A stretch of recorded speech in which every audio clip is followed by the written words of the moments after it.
feel the heat.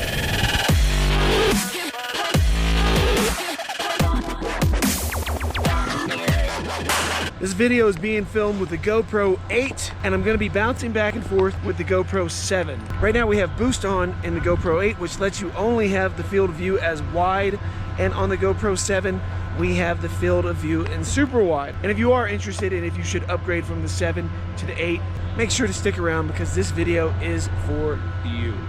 Sorry to interrupt, but while you're watching this, pay attention to the red soundbar that keeps jumping around on the screen. That is how you're going to determine which camera you're hearing the audio from, both in a similar mode for wind cancellation. Is that right? Cancellation?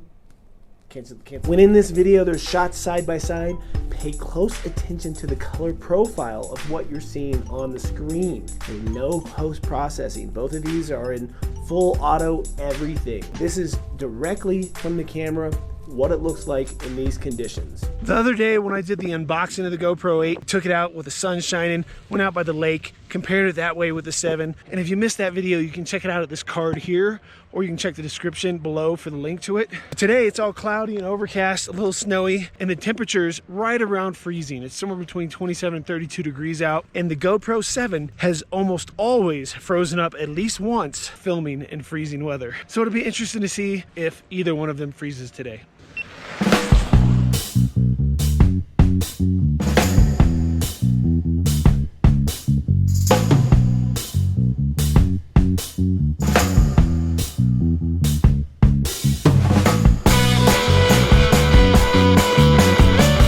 Drop this hill right here, and I'm going to flip back and forth on the audio to see if the built-in audio on the GoPro 8 is as good blocking wind as just using a wind slayer on any action camera, which will be linked in the description below if you need to pick one up. Pick up some speed. I don't know if you can hear me or not, but we are cruising. Woo, it's cold. Pick up some speed. I don't know if you can hear me or not, but we are cruising. Woo, it's cold. Was the GoPro 8 cutting the wind out? Or was the GoPro 7 with the wind slayer on the way to go?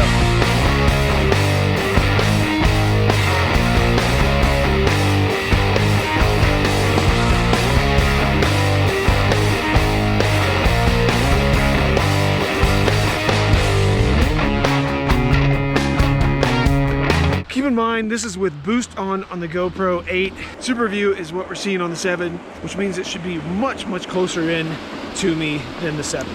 Thanks for clicking into this video. My name is Sean Oz. This is the World of Oz, where I like to bring you tips, tutorials, doodads and gadgets, drones, GoPros, you name it, I'm covering it. So make sure you click subscribe and click that little bell icon so you don't miss the next video.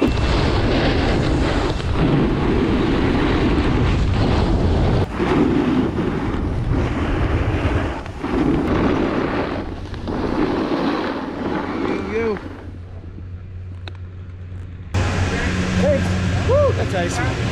Thanks, man. Both of these cameras are in super view, 1080/30.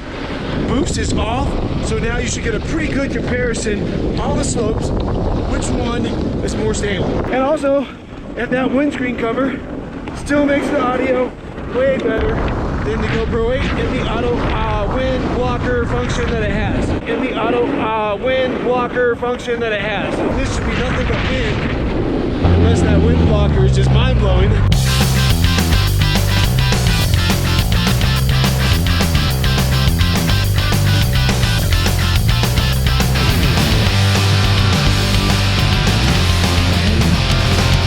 Which one was more stable? Getting on the lift. That's a pretty big movement. So one maybe outperform the other? Let me know in the comments if you think either one seems to be better than the other on this cloudy, overcast, cold, freezing kind of day. We're gonna put both of these in the hyperlapse function and see how smooth each one is going up the chairlift. Keep in mind when you're on a chairlift, you're gonna hit these rollers that make a bump like this.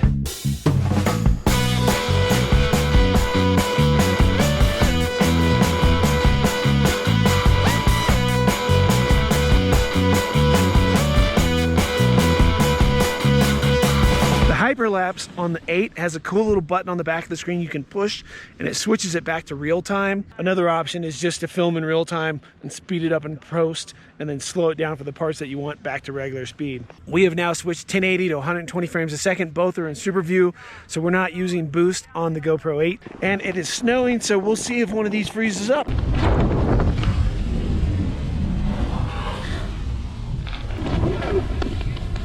That wind slayer really makes a difference when you're going fast. That wind slayer really makes a difference when you're going fast. I know these things have built-in wind protection and all that, but I don't think that they work as good as a wind slayer. I don't think that they work as good as a wind slayer. Whoa, that was bumpy.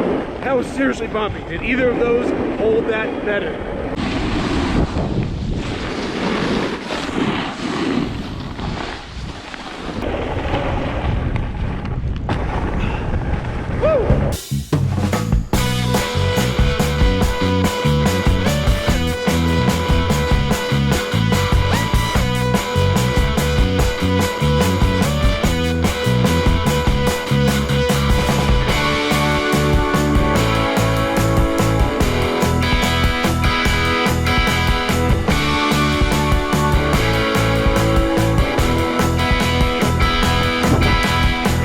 Now, if you're wondering, why am I not filming in 4K? These are 4K cameras. I'm filming all this stuff in 1080. That's because 80% or more of my viewers are watching on devices that can't really take advantage of 4K. And 4K hogs up a lot more memory and a lot more processing power. If you do want to see the GoPro 8 in 4K, let me know in the comments below, and I'll either do it by itself, compare it to the 7, compare it again to the Osmo Action, or heck, maybe we'll break out the GoPro 4 and see which one's got better 4K. But while I'm here on the lift, let's go ahead and talk about a few of the features of the GoPro 8 versus the GoPro 7. Two of the things that, there's 2 fingers, I'm holding up 2 fingers, I swear. 2 of the things that I dislike about the GoPro 8, and so far these are really the only 2 things that bug me. Non-removable lens cover. You have to make sure you get a lens protector. If it breaks, scratches, cracks, whether I have the GoPro insurance or not, I have to send it in to somebody to fix it. I cannot fix that on my own. The second thing that I'm not really a big fan on, it's okay, but I do like the old way better, is the new built-in hinge system at the bottom. It's put together with some tiny little screws, and if those start to loosen up from vibration, doing jumps, tricks, motocross, whatever you do, or if you fall and break it and have to put in new ones and those screws actually strip, you have to send it into GoPro. On the old versions, there's a cage around it, and if you break that cage, you can just buy a new one, pop it right back in. Another benefit of the cage is to be able to leave it mounted to your tripod, pop that cage open, take it out real quick, get your SD card out. It's so quick, it's so easy. With the 8, I'm finding myself having to unscrew it to take it down, to be able to get to the memory card easy. Speaking of the memory card, it's almost impossible to get it out of the camera without removing the battery and the battery door. Now, as far as some of the positives, it is still built sturdy. It does have really good stabilization, and the color profile, when put in the same modes, definitely benefits on the 8 over the 7. Both of these cameras also do super slow-mo at 240, which is the highest that you can do at most of these action cameras nowadays.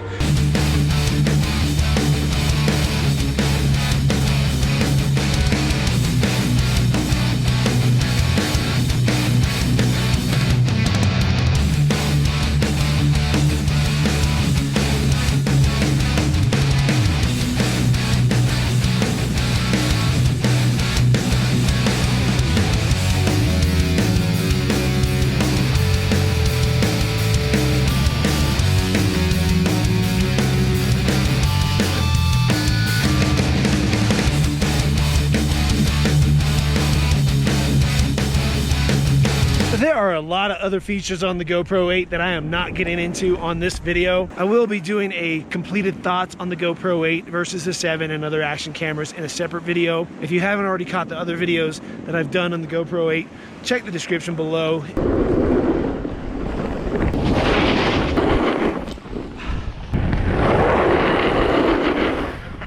Supposedly the GoPro 8 is better at night mode and a bunch of other things that I did not touch on this video. So be sure to subscribe, click the bell icon, hit that thumbs up, share this video with a friend, and I'll catch you on the next one.